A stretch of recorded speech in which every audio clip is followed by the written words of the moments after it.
Let's find an expression for the current in LC circuit. So what I'm going to have is a capacitor on the left hand side, and I'm going to have kind of a switch here, and then I'm going to have an inductor L on the right hand side.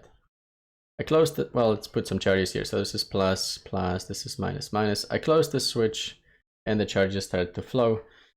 And I know from the previous analysis that I should end up with an alternating current here. Just a question of how do I get there? Well, so let's do, let's add up the voltages. I know I'm going to have the voltage across the capacitor here, and I know I'm going to have the voltage across the inductor. Every electrical device connected to the battery will have some voltage across them. And so let's add up the, let's go along this loop where I start here.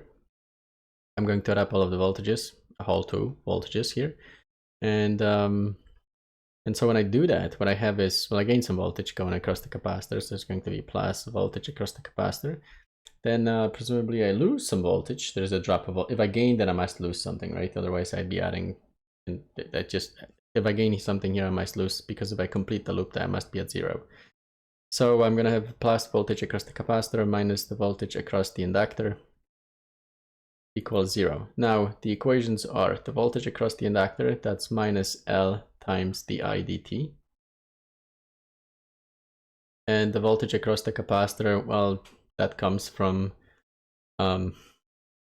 C, or capacitance, is defined as Q over delta V. And so now I can take the next step and I can write the voltage of a capacitor just Q over C, and then that equals that minus, but then really plus, because I have L there, so times I dt equals 0. And so what I end up with here is Q over C equals minus L I dt.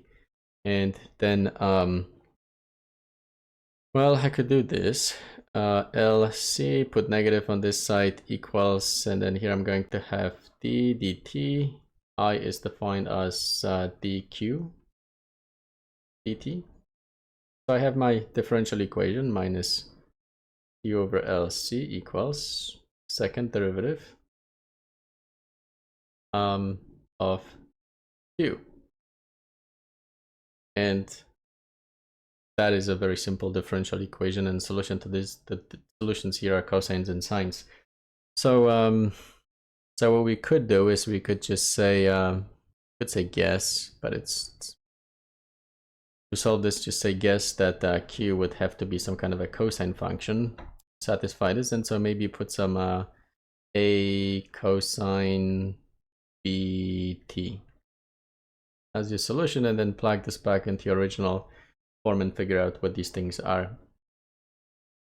Now we know what a would be. A would just be the maximum q you would have. But anyways, so first derivative of q, so you'd have the dq dt. That would give you minus b times a sine of bt. And the second derivative of dq dt would then be minus b squared times a cosine bt. Or if you do see it, second derivative would just be minus b squared times q. So what I have out of this, if I compare these equations here, this one and this one, what I get is that b squared must be equal to 1 over LC, or b is the square root of LC. And typically what we do, so let's move up, is we usually write that q equals a cosine omega t, where omega is the frequency of the function, which it is. And so now we have found frequency as 1 over square root of LC. And that will do. A is just, by virtue of a cosine function, cosine just goes like this. This is q, and this is a, and then this is minus a. So it's pretty clear that a is simply q max, the maximum charge that you pack on the plates. And so you can just write that q equals q max times the cosine of time over the square root of LC. But So this is the solution. But by properties of cosine, that 1 over LC is just omega, and so then just keep in mind that f equals 2 pi times omega, and so you have an expression for the frequency, which is oh no, that's actually not quite right. It's the other way around. So let me fix this what I wrote here. Omega is 2 pi times f, and so then you can write that f equals 1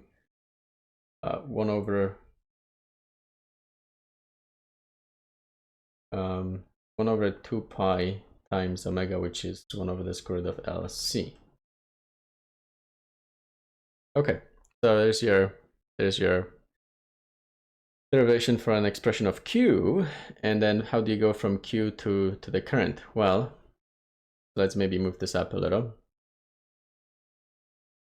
I is, so maybe from here we'll go to here. I is dq dt. So just take the derivative of that whole expression, and so we'll get here is, well, we're going to get minus, so it's going to be minus q max, that stays, over the square root of LC times the sine of t over the square root of LC. This whole expression here is in fact equal to the maximum current.